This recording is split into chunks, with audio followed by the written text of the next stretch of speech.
Hi, and welcome to the channel. This is Kenny, dipping my hand back in recording.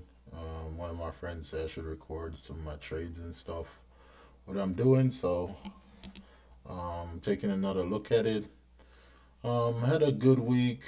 Um, it was a decent week. Nothing to write home about.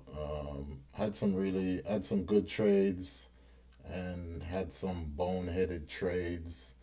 Um, Worst trade of the week was on Eli Lilly.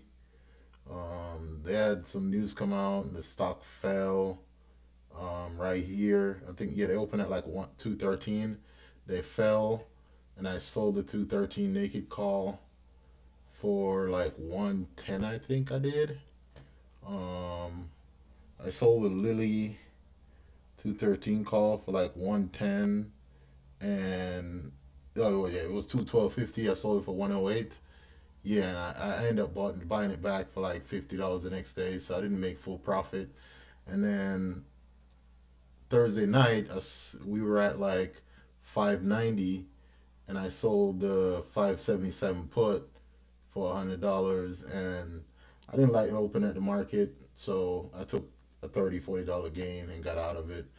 Um, just lack of conviction, and I'm not in the best feeling right now, so I just don't want to deal with the drama on that side. But yeah, really strong week.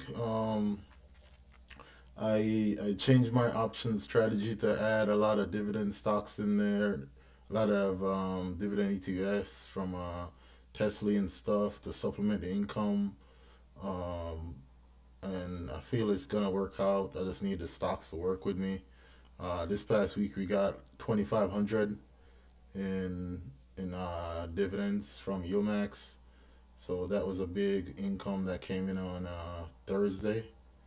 And, we got QQQY and stuff like that. So, goals going forward is to increase my position in JPY, which right now it's only 215, and also increase my position in QQQY, which is 300.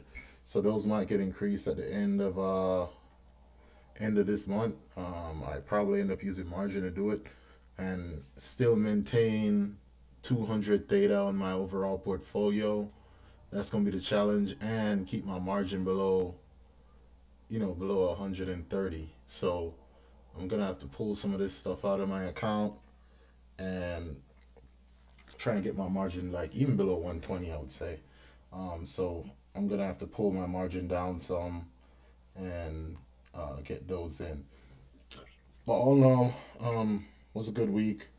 For next week, I am all I really got is the two Coinbase 94 puts. I got expiring next week. Everything else I think is out further than that. I got Meta puts, Microsoft puts, everything. My Tesla shares are open. I had calls on Tesla and I bought them back, made a profit.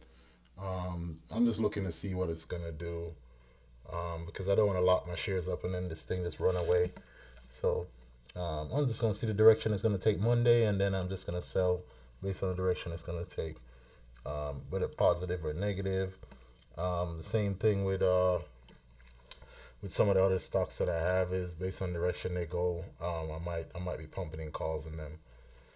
But yeah, as it sits right now, I'm not really gonna sell that much puts. I would say um, because I need to get my margin down some. So, because to get my QQY and my JetPY position, that's 18,000 margin I need, and I'm already at 105 maintenance margin.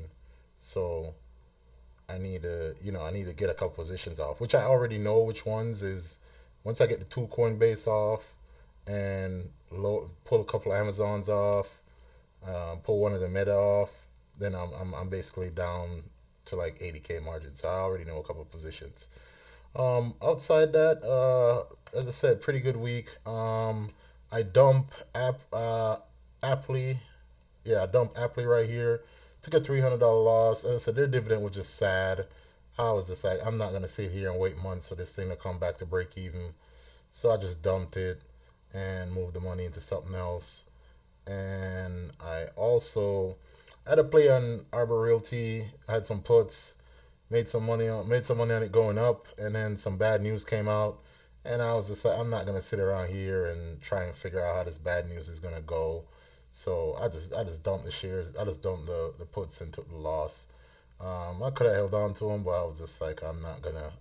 I didn't go into trade with that bad news, so I'm not gonna sit around try to figure out what is going on and figure that stuff out. Uh, yeah, that's really it for this week. Position for next week, and I will see how that goes.